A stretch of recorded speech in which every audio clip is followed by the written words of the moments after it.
Hey, how's it going? This is Rory from Rammer Time, and what this video today is about is what I believe are 10 great reasons to get an HTC Vive.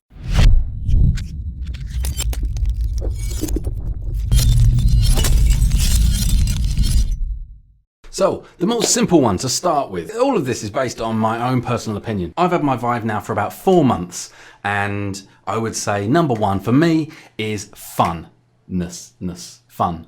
It's a lot of fun. It genuinely. When I was going to buy it and I was waiting, I was kind of thinking, yeah, it'll probably be all right in little bits here and there, you know, a little go, 20 minutes and then leave it. I'm going to get home from work and I'm going to be knackered. I just want to sit down and chill out and blah, blah, blah, blah, blah. It turns out that it's actually not. The closest thing I can liken it to is when you go to the gym. You don't really want to go, unless you're a real gym enthusiast, but generally, you don't want to go to the gym. But then when you get there, you're kind of like, do you know what, this is all right actually. And then the old endorphins release and you start thinking, this is brilliant, this is fantastic. It's kind of like that. Even if you're knackered, once you start doing it, it's just great. You know, I get really chilled out when I'm playing like Vivecraft or Audio Shield. Audio Shield is terrible for it because of the fact that you just can't put it down. So what I thought was going to be, oh, I can play it for a little bit at a time, actually ends up being, before you realise it, you've done an hour. You're moving around and you're standing up, and sitting down is really bad. What I'm doing right now is really bad for the human body to actually sit. Standing up is a great thing. The other great thing is that it also, because I am standing up, because I'm using my energy, I'm sleeping better. Genuinely, this is no word of a lie. I'm genuinely sleeping better.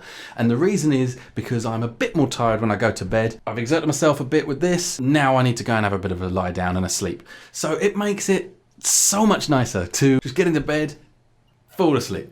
Isn't that great? So yeah, number one, fun.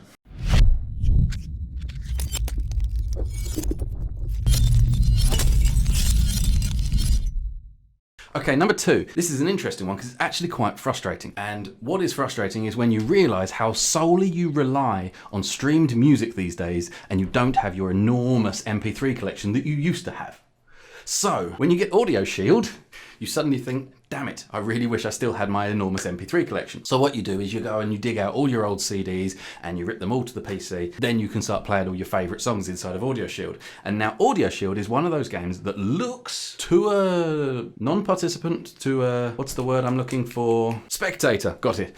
It looks to a spectator like a load of old rubbish. It looks stupid and boring. Honestly, this is one of those things that you do not understand until you're in there and you start getting the sense of scale. The giant orbs flying towards you, all in time with the music. Yes, not everyone is perfectly in time with the music, as a lot of people actually complain about that with Audio Shield. They say about how it's, you know, none of the songs are in sync. It's creating a map out of, it's doing it on the fly. It's magical. I mean, that is actually genuinely clever, you know, and it's brilliant. It's a really, really addictive game. This is my big problem with it, is that I like it so much. I go in, I do a song, and oh, that was great fun. And then I spot another song. I think, oh, I just want to try that. And then while I'm doing that song, it reminds me of another song. And I think, oh, next I want to do this. And before I know it, a load of time's gone by and I'm now knackered and covered in sweat. But that's why it's made it in here, because of the fact that Audio Shield is just downright incredible.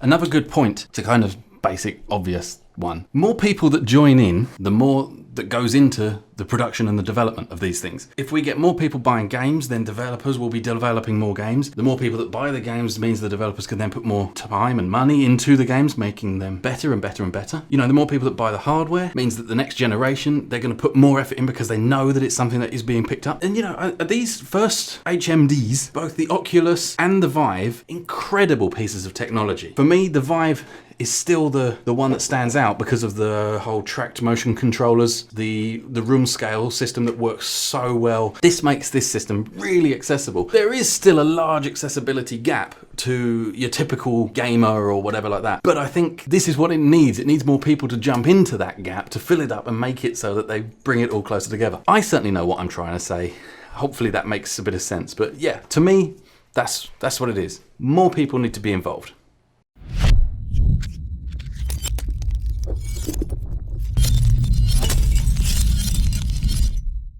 controversial one. It's arguably better than sit down, 2D, flat gaming, whatever you want to call it, but only in as much as that this is my opinion because of the fact that now when I sit and play, what I'm referring to them as flat games because that's my easiest way to make a distinction. You know, it is a different gaming form. I need to be able to say one is VR and obviously conventional gaming, so flat gaming is the easiest way to say it. For me, flat gaming now genuinely has become a little bit boring. I'll give you an example.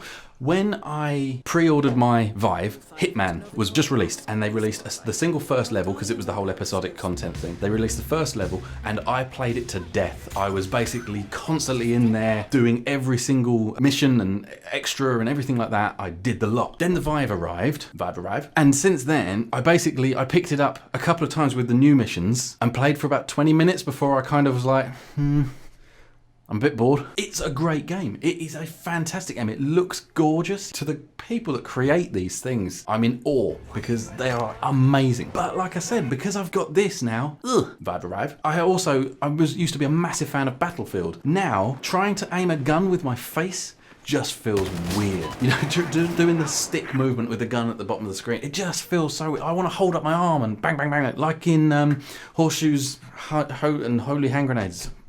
Hot dogs, horseshoes, and hand grenades. I want to be able to hold the gun up and then I want to reload it. And Raw Data was another one that did it really, really well. And if you play Raw Data and then go and play something like Battlefield, it just feels boring. And it's no fault of the game. I consider it that I've been spoiled to something that can potentially be a much more engaging way to do it. I mean, my only real game that I would say for sure that I can still just go back to constantly is Rocket League. You know, I mean, just because that is just playability. It's a gameplay game. You know, it's not the greatest looking game in the world, but the gameplay is spot on.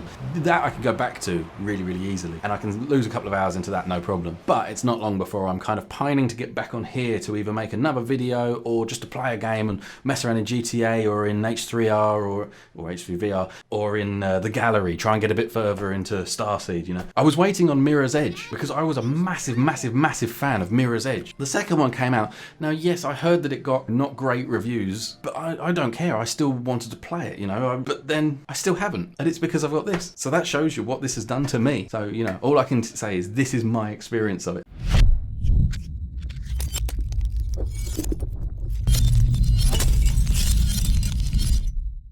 You can demo it to your friends and other people. And this is actually an amazing thing. Call me crazy, call me absolutely insane. It is awesome to take this system or even have it here and get somebody in it that especially is not in any way a gamer or, you know, is not particularly down with technology or anything like that. Put them in it and watch them play it for the first time. Put them in something like The Blue and just watch them be amazed. Their jaws will drop and it's like seeing it through their eyes reminds you of the first time that you played it, and it's just like, this is awesome. It gives you so much pleasure seeing these other people being introduced to this brand new technology that is incredible. This is really, really important to me. I love sharing. I love this idea. In the first 2 weeks of having the Vive, I think I demonstrated it to probably 40 people. And the interesting thing was not a single one of them came out of it not saying something along the lines of, that was a lot better than I expected, or that's just incredible. Think of what you could do with it. And loads of people started coming up with ideas of what you could do with it. This was great. You know, not a single person came out of it and went, was a bit rubbish, wasn't it? Importantly, not a single person came out of it saying pixels were a bit big, or yeah, the screen door effect, that was what ruined it for me, or the cable hanging down the back, no, or the shape of these controllers, bit rubbish, isn't it? So yeah, demoing it to other people is actually a really good thing to do.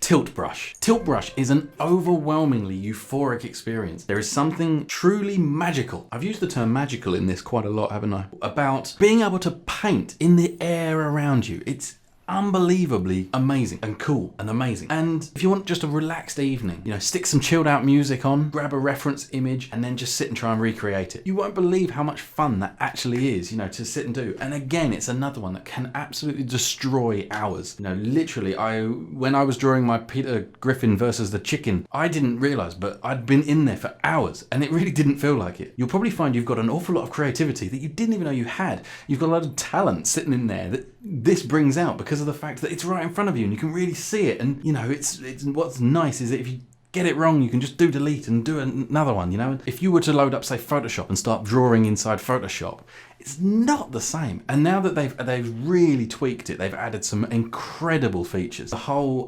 music drawing, so that if you've got music playing, things do stuff in time to the music, you know, it's that there's some really, really amazing things that are in that. Whether you want to just draw sort of the 2.5D thing, or whether you want to create massive, full 3D scale, 3D massive things, then you can do it. It's your choice. Just do what you want to do. And that's what's great about it.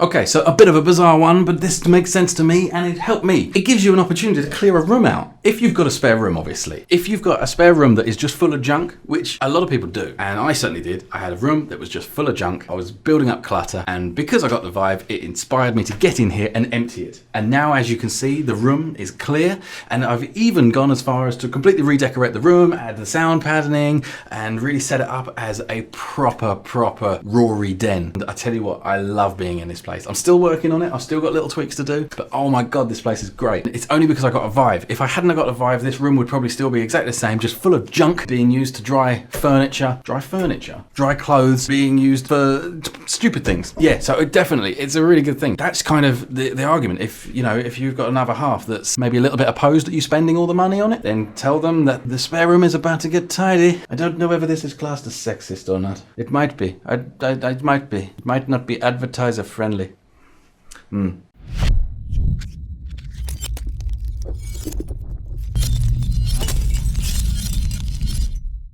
Okay, there is some interesting reading on this one. This is another potentially controversial one, and I am doing this one again based on my own experience. You may, I repeat, may be able to overcome travel sickness.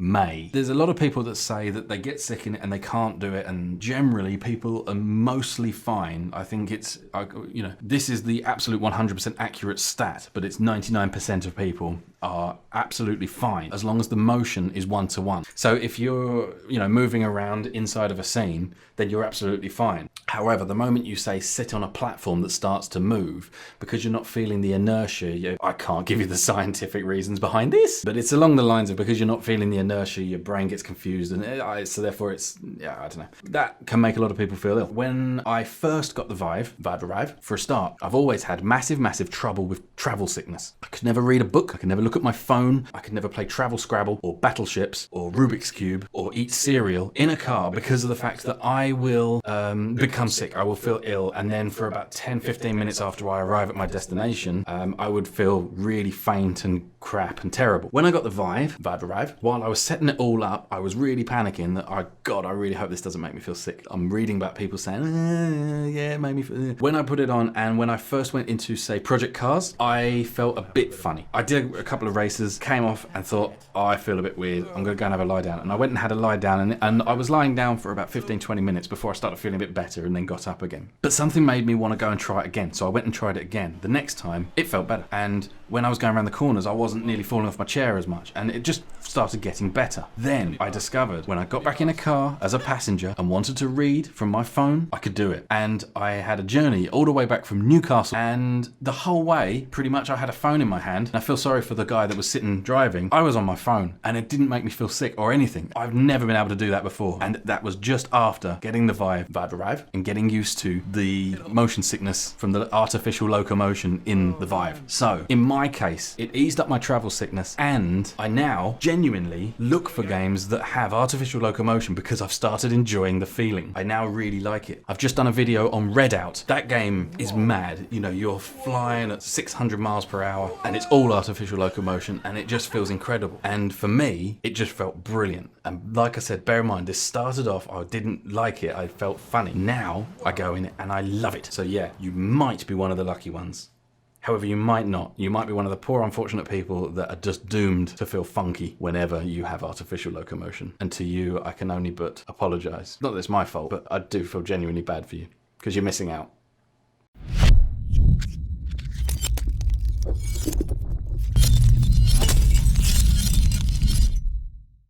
Number 9. I wish to keep this YouTube channel advertiser friendly. So we can't talk about number 9.